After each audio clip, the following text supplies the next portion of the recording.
от Исус Христос, което му даде Бог, за да покаже на слугите си онова, което има да стане скоро. А Христос прати да го яви чрез ангела си на своя слуга Йоан, който възвести Божието Слово и свидетелството Исус Христово и всичко, що е видял. Блажен, който прочита, и ония, които слушат думите на това пророчество и пазят написаното в него, защото времето е близо. Йоан до 7-те църкви, които са в Азия.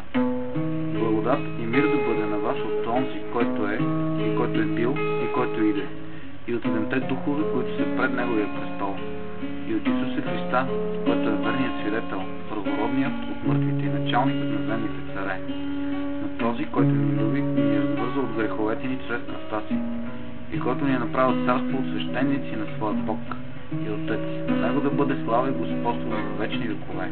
Амин. Ето, иде с облаците, и ще го види всяко око, и ония, които го прободоха, и всички земни племена ще възридаят за него. Така е. Амин. Аз съм Алфа и Омега, казва Господ Бог, който е бил и който иде, всемогъщият. Аз, Йоан, ваш брат и съучастник в неволите и в царството и в търпението, които се чрез Исуса Христа, бях на острова наречен Патмос за Божието Слово и свидетелството за Исуса Христа. В Господния ден бях в изтъпление чрез духа и чух зад себе си силен глас като от тръба, който казваше: каквото виждаш, напиши на книга и прати го до 7-те църкви, до Ефес, до Смирна, до Пергам, до Тиатир, до Сардис, до Филаделфия и до Лаодикия. И обърнах се да видя този, който ми проговори. И като се обърнах, видях 7 златни светилника. И сред светилниците видях един, който приличаше на човешкия син, облечен в дълга дреха и препасан около гърдите с златен пояс. А главата и косата му бяха бели като бяла вълна, като сняг, и очите му бяха като огнен пламък. И нозете му приличаха на лъскава мед, която е пепечно пречистена, а гласът му беше като на много води. И имаше в десницата си 7 звезди, и от устата му излизаше меч остър и от двете страни, а лицето му светеше, както свети слънцето в силата си. И когато го видях, паднах при нозете му като мъртъв, а той тури десницата си върху мене и каза: не бой се, аз съм първият и последният, и живият. Бях мъртъв и ето живея до вечни векове. И имам ключовете на смъртта и на Ада. И така напиши това, което си видял, и що значи, и това, което има да стане подирен. Тайната на 7-те звезди, които са десниците ми, и 7-те златни светилника. 7-те звезди са ангелите на 7-те църкви, и 7-те светилника са 7-те звезди църкви. До ангела на Ефеската църква напиши: това казва оня, който държи 7-те звезди в десницата си, който ходи сред 7-те златни светилника.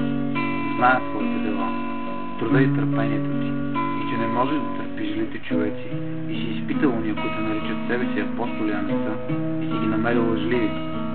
И имаш търпение за моето име си издържал, и не си се уморил, но имам това против тебе, че си оставил първата си любов.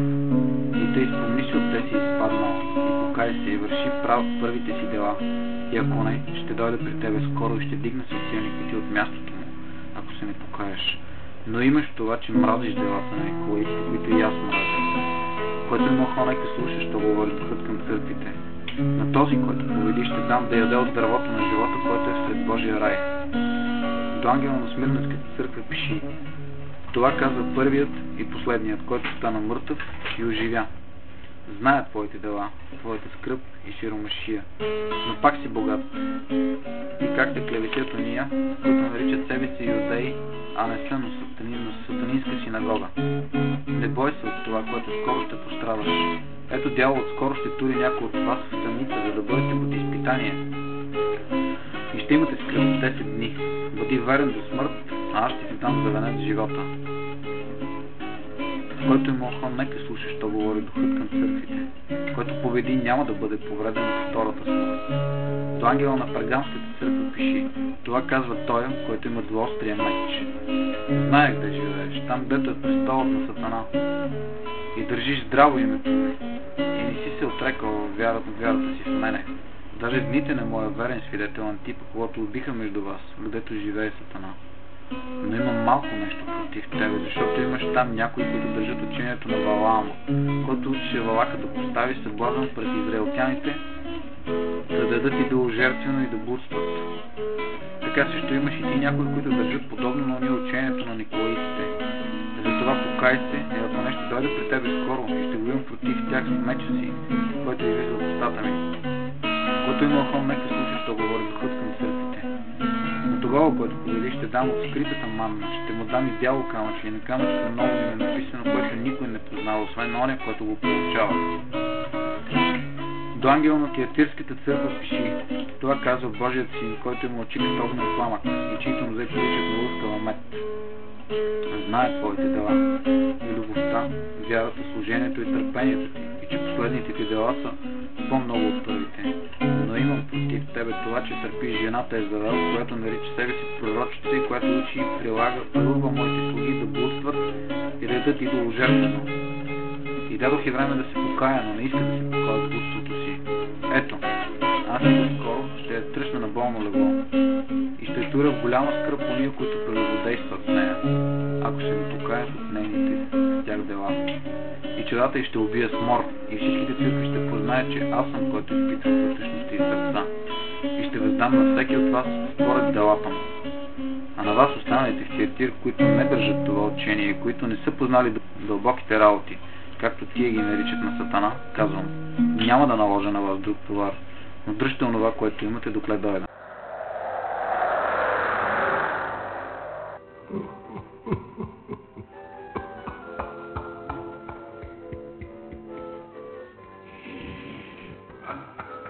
Сега ще при мене ще дойдеш.